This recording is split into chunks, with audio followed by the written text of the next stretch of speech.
下來繼續來看台南有菜商最近接到一個自稱是陸軍北軍團的菜工班長落訂單，要買7萬塊的菜。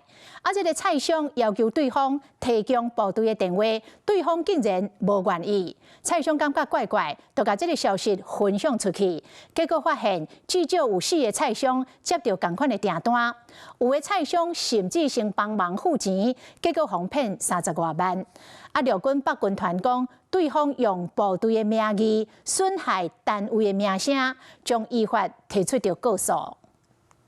菜市愛菜800塊，不過最近所有人驚這是阿兵哥採購，要來騙賣菜業者。他是宣稱說他是陸軍8軍團大內營區的採購的負責，然後說他們有一批食材要採購，軍車過來載運，然後金額也是蠻大的，感覺是一個好差事啦。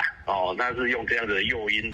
一個講自己是陸軍北軍團細紅的採購班長，甲台南菜商訂買真濟青菜，進前鎖定細陳菜商，要求360公斤高麗菜、340公斤的大白菜等等，差不多7萬塊的菜錢。就佇細陳的菜商要求提供部隊的電話，紅班長不愛提供，讓菜商感覺真可氣。說我如果沒有誠意的話，那他就把這個訂單取消掉。化工啊，不取消就取消啊，規個營區整個營區都不用吃飯了嗎？都不用吃菜了嗎？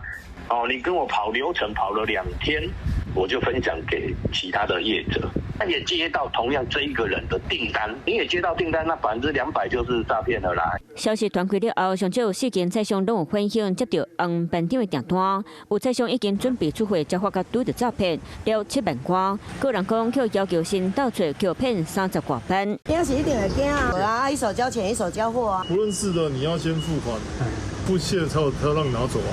陸軍北軍團尾也冒發聲明，對無用部隊的名義損害單位名聲嚴厲責備，賣依法提出告訴。生理人若是接到可疑的物件或者是採購，一定攏會向單位查證，避免受騙。